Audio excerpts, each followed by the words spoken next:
ہمارے گاؤں کے امام مسجد کی بیٹی کے ساتھ کسی نے زیادتی کر کے اسے بے رحمی سے مار دیا تھا۔ جنازے کے وقت امام صاحب نے قرآن جیت اٹھا کر اس آدمی کو بد دعا دی کہ اس پر خدا کا عذاب آئے گا، مرنے کے بعد اس زمین بھی جگہ نہیں دے گی۔ یہ لفظ سن کر تو میری ماں کے چہرے کے رنگ اڑ گئے تھے۔ وہ مجھے لے کر شہر میں آ گئی۔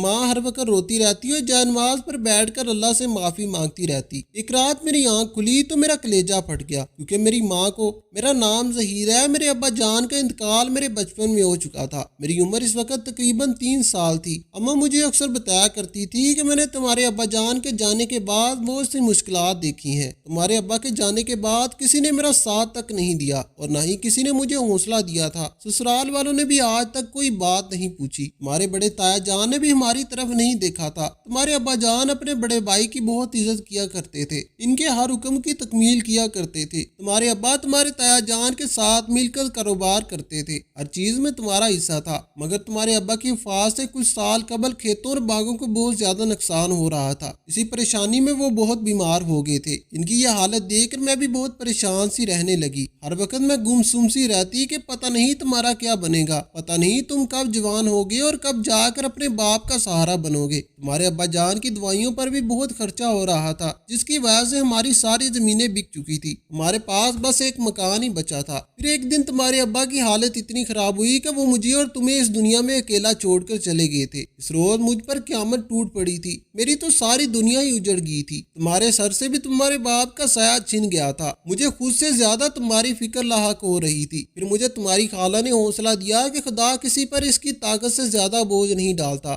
خدا تو اپنے بندوں سے 70 ماہوں سے بھی زیادہ پیار کرتا ہے۔ خدا نے ضرور تمہارے لیے کوئی نہ کوئی راستہ نکال لینا ہے۔ یہ مشکل وقت بہت جلد کٹ جانا ہے۔ دیکھو خدا نے تمہیں اتنے پیارے اور خوبصورت بیٹے سے نوازا ہے، کل کو بڑا ہو کر یہی تمہارا سہارا بنے گا تو تمہارے سارے دکھ ختم ہو جائیں گے۔ تمہارے تایا جان نے کفن دفن اور قبر کے سارے انتظامات کیے تھے۔ تمہارے ابا کے جانے کے 1 مہینے بعد ہی گھر سے تمام راشن ختم ہو چکا تھا۔ بجلی کا بل اور تمہاری تعلیم کے اخراجات میرے سر پر تھے۔ میں عدت میں تھی اور باہر جا کر کام بھی نہیں کر سکتی تھی۔ تمہارے تایا جان نے بھی پلٹ کر ہماری کوئی بات نہیں پوچھی تھی۔ تم بھی ابھی بہت چھوٹے تھے۔ تمہارے ابا جان نے تمہیں ایک بڑا آدمی بنانے کا خواب دیکھا تھا۔ میری ساری رات انہی سوچوں میں گزر جاتی تھی۔ پھر ایک دن میری پڑوسن میرے گھر آئی۔ جب اس نے میری یہ حالت دیکھی اور مجھ سے پوچھنے لگی کہ کیا بات ہے، میری آنکھوں میں آنسو آ گئے۔ سورے نے مجھے تسلی دی اور کہا کہ میں تمہارے لیے کوئی نہ کوئی بندوبست ضرور کروں گی۔ میں نے اس عورت سے کچھ وقت کے لیے کچھ رقم ادھار مانگ لی۔ اس نے اس بات کی حامی بھر لی اور مجھے کہا کہ میں پریشان نہ رہوں۔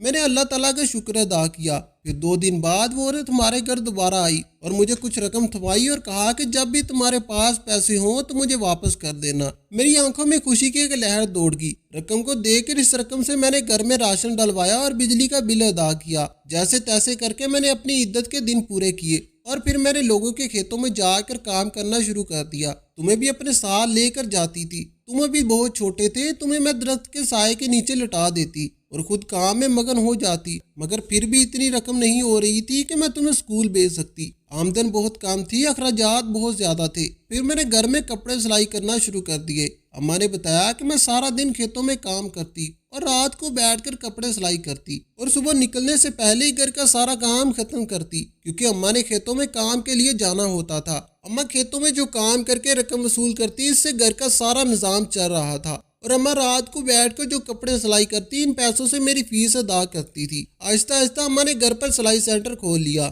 گاؤں کی لڑکیاں اماں کے پاس سلائی سیکھنے آنے لگی۔ ان میں سے تو کچھ بہت جلدی ماہر ہونے لگی اور اماں کا کام بھی دن بہ دن بڑھتا چلا گیا۔ ہمارے گاؤں کے پاس کے لوگ بھی اماں کے پاس کپڑے سلوانے آتے۔ اماں نے دن دگنی اور رات چونی ترقی اور محنت کر کے سلائی سینٹر کو اس مقام تک پہنچایا۔ جب اماں کا کام کافی اچھا ہو گیا تو اماں نے مجھے بہت مہنگے اور اچھے اسکول میں داخل کروا دیا تھا۔ اماں نے اب کھیتوں میں کام کرنا بھی چھوڑ دیا تھا، کیونکہ سلائی سینٹر میں کام بہت زیادہ آنے لگا تھا۔ اب میں 8ویں کلاس میں ہو چکا تھا۔ اماں نے سیکنڈ ٹائم مجھے اکیڈمی میں داخل کروا دیا تھا، کیونکہ 8ویں جماعت کے میرے بورڈ کے امتحان تھے۔ ایسے میں اور اماں ایک خوشحال زندگی گزار رہے تھے۔ اماں نے مجھ سے بہت ساری امیدیں وابستہ کر رکھی تھی۔ اماں کو ابا جان کا خواب پورا کرنا تھا، جو انہوں نے مجھے ایک اچھا آدمی بنانے کا دیکھا تھا۔ میں نے بھی اماں کی امیدوں پر پورا اترنے کی بھرپور کوشش کی، مگر شاید قدرت کا فیصلہ کچھ اور ہی تھا، اور اماں کو اس بات کی خبر تک نہیں تھی کہ ہمارے ساتھ کیا ہونے والا ہے۔ میں رات کو جلدی سو جاتا اور صبح منہ اندھیرے اٹھ کر پڑھائی کیا کرتا تھا۔ معمول کے مطابق میں پڑھائی کرنے کے لیے اٹھا تھا کہ ابھی پڑھائی کرتے ہوئے کچھ ہی دیر ہوئی تھی کہ فجر کی اذان ہونے لگی۔ میں نے فوراً سے اپنا بستہ بند کیا اور مسجد جانے کے لیے وضو کرنے لگا۔ یوں ہی میں نے دروازے کا رخ کیا مگر یہ دیکھ کر میری روح کانپ کی۔